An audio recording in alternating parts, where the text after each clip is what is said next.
ഇന്നത്തെ എപ്പിസോഡ് തുടങ്ങുന്നത് അനിയും നന്ദുവും രാത്രിയിൽ ബീച്ചിൽ വെച്ച് കാണാനായിട്ട് തീരുമാനിക്കുകയാണ് കേട്ടോ. അനി ഒരുപാട് നേരം നന്ദുവിനെ കാത്ത് ബീച്ചിൽ വെയിറ്റ് ചെയ്യുമായിരുന്നു. നന്ദുവിന് പക്ഷേ അനിയുടെ അടുത്തെത്താനായിട്ട് പറ്റിയില്ല. അതിനു മുന്നേ തന്നെ നവീനെ വഴിയിൽ വെച്ച് നന്ദു കാണുന്നുണ്ട്. ഒരു കേസിൻ്റെ അന്വേഷണമായിട്ട് ബന്ധപ്പെട്ട് വന്നതാണെന്ന് നന്ദു നവീനെ പറഞ്ഞ് വിശ്വസിപ്പിക്കുകയാണ് കേട്ടോ. അങ്ങനെ പിന്നെ വീട്ടിലേക്ക് അവളെ ഡ്രോപ്പ് ചെയ്യാമെന്ന് നവീൻ പറയുകയാണ്. എന്നാൽ പിന്നെ ഓക്കെ എന്ന് നന്ദു പറയാണ് കേട്ടോ. അങ്ങനെ നന്ദു നവീൻ്റെ ബൈക്കിൽ കയറുമ്പോൾ തന്നെ നവീൻ്റെ മുഖത്തുണ്ടാകുന്ന ഒരു സന്തോഷമൊക്കെ കാണിക്കുന്നുണ്ട്. ഭയങ്കര ഹാപ്പിയാണ് കേട്ടോ. ഹാപ്പി ആയിട്ടാണ് നവീൻ നന്ദുവിനെ വീട്ടിൽ കൊണ്ടാക്കുന്നത്. അങ്ങനെ അവിടുന്ന് നന്ദുവിനെ ഡ്രോപ്പ് ചെയ്തിട്ട് തിരിച്ച് അവൻ ബൈക്കിൽ ഭയങ്കര സ്വപ്നം കണ്ടുകൊണ്ടുള്ള ആ ഒരു വരവൊക്കെ ഇങ്ങനെ കാണിക്കാൻ കേട്ടോ. നവീൻ വരുന്ന വഴിക്ക് കടയിൽ വെച്ചിട്ട് ആ രാത്രിയിൽ തന്നെ അനിയെ കാണുകയാണ് കേട്ടോ. അപ്പോൾ നവീൻ ഇങ്ങനെ മനസ്സിലിങ്ങനെ പറയാണ്, ഈ പാതിരാത്രിക്ക് ഇവനും ഇങ്ങനെ പുറത്തിറങ്ങി നടക്കുവാണോ എന്നിങ്ങനെ നവീൻ ഇങ്ങനെ പറയാണ് കേട്ടോ. അങ്ങനെ അനിയോട് ചോദിക്കുകയാണ്, നീ എന്താണ് ഇവിടെ ഇങ്ങനെയെന്ന് ചോദിക്കുമ്പോഴത്തേക്ക് അനി പറയുന്നുണ്ട്, ഞാൻ വെറുതെ വീട്ടിലിരുന്നപ്പോൾ ഒരു കട്ടൻ കുടിക്കാൻ തോന്നി അങ്ങനെ ഇറങ്ങിയതാണെന്ന് ഇങ്ങനെ പറയുകയാണ്. അപ്പോൾ നവീൻ പറയുന്നുണ്ട്, ഞാനിപ്പോൾ നന്ദുവിനെ ബീച്ചിനടുത്ത് വെച്ച് കണ്ടിരുന്നു. അവളൊരു ഡ്യൂട്ടിക്കിടയിൽ വന്നതെന്നാണ് പറഞ്ഞത്. ഒരു കേസ് അന്വേഷണമായിട്ട് ബന്ധപ്പെട്ട് വന്നതാണ്. ഞാൻ അവളെ വീട്ടിൽ കൊണ്ടാക്കിയിടാം. നീ പറഞ്ഞത് ഒക്കെ ശരിയാണ്, നന്ദുവിനെക്കുറിച്ച് പറഞ്ഞതൊക്കെ ശരി. അവൾക്ക് ബൈക്കിൻ്റെ പുറകിൽ ഒന്ന് കയറാനായിട്ട് ഒരു മടിയും ഇല്ലായിരുന്നടാ എന്നൊക്കെ ഇങ്ങനെ പറയാൻ കേട്ടോ. അപ്പോൾ അനി പറയുന്നുണ്ട്, ഞാൻ പറഞ്ഞില്ല, അവൾ അങ്ങനെയാണ്, അവളുടെ മനസ്സിലൊരു കളങ്കവും ഇല്ല. നമ്മളൊക്കെ അതുപോലെ അവളെ കാണുന്നതെന്നും അവൾ നമ്മളെ അതുപോലെ തന്നെയാണ് കാണുന്നതെന്നൊക്കെ അവൾക്ക് ആ ഒരു ബോധം ഉണ്ട് എന്നൊക്കെ ഇങ്ങനെ അനി ഇങ്ങനെ പറയാൻ കേട്ടോ. എന്നിട്ട് നവീൻ ഇങ്ങനെ മനസ്സിൽ ഇങ്ങനെ പറയുന്നുണ്ട്, ഞാൻ കെട്ടാൻ പോകുന്ന പെണ്ണാണ് അവളെ, എനിക്ക് അവളെ എന്നേക്കുമായിട്ട് സ്വന്തമാക്കണമെന്നൊക്കെ ഇങ്ങനെ നവീൻ ഇങ്ങനെ മനസ്സിലിങ്ങനെ പറയുന്നുണ്ട് കേട്ടോ. അത് എനിക്ക് ആദ്യമേ എനിക്ക് ഒരാളോട് പറയണം എന്നുണ്ട്. അത് എന്തായാലും അത് അനി നീ തന്നെയാണ്. പക്ഷെ ഇപ്പോൾ ഉള്ള സമയവും സന്ദർഭവും ഒന്നും ഇപ്പോൾ അല്ല എന്നിങ്ങനെ നവീൻ ഇങ്ങനെ മനസ്സിലിങ്ങനെ പറയണം. എന്തായാലും ഞാനത് ആദ്യം പറയുന്നത് അനിയോട് തന്നെ ആയിരിക്കുമെന്ന് നവീൻ പറയുന്നുണ്ട് കേട്ടോ.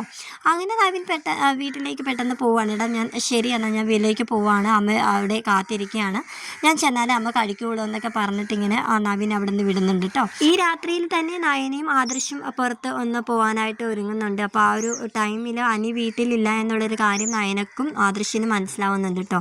അപ്പോൾ നയന വീട്ടിലോട്ട് വിളിച്ച് ഒന്ന് തിരക്കുന്നുണ്ട്. നന്ദു വീട്ടിലുണ്ടോ ഇല്ലയെന്നൊന്നും അറിയണമല്ലോ. കാരണം ഈ രാത്രിയിൽ അനി പുറത്തോട്ട് പോയിട്ടുണ്ടെങ്കിൽ എന്തെങ്കിലും ഒരു കാര്യമില്ലാതെ അവൻ പോകത്തില്ല. അപ്പോൾ നന്ദുവിന് വീട്ടിലുണ്ടോ എന്നൊന്ന് അന്വേഷിക്കാമെന്ന് പറഞ്ഞിട്ട് അമ്മയെ വിളിച്ച് തിരക്കുന്നുണ്ട്. അപ്പോൾ വിളിക്കുമ്പോഴത്തേക്കും നന്ദു വീട്ടിലുണ്ട്, നവീൻ മോനാണ് അവളെ കൊണ്ടാക്കിയത് എന്നിങ്ങനെ അമ്മ പറയുന്നുണ്ട് കേട്ടോ. അങ്ങനെ നയന ആദർശിനോട് പറയുന്നുണ്ട്, എനിക്കൊന്നും മനസ്സിലാവുന്നില്ലല്ലോ, നവീൻ എങ്ങനെയാണ് നന്ദുവിനെ കണ്ടത്? നന്ദു ഈ രാത്രിയിൽ ഡ്യൂട്ടിക്ക് തന്നെയാണ് പോയത്, നവീനാണല്ലോ വീട്ടിൽ കൊണ്ടാക്കിയെന്നാണ് അമ്മ പറഞ്ഞതെന്നൊക്കെ ഇങ്ങനെ അവർ തമ്മിൽ സംസാരിക്കുകയാണ് കേട്ടോ.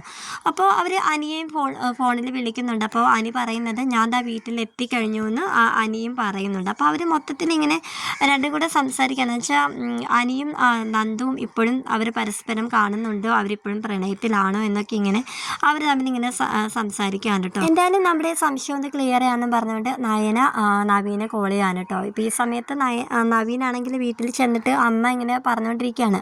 നവീനോട് പറയാണ്, എന്താ മോനെ ഇത്രയും ലേറ്റായെന്നൊക്കെ ഇങ്ങനെ നവീനോട് ചോദിച്ചുകൊണ്ടിരിക്കുന്ന സമയത്താണ് നയനെ ആദർശം കൂടെ കോൾ ചെയ്യുന്നത്.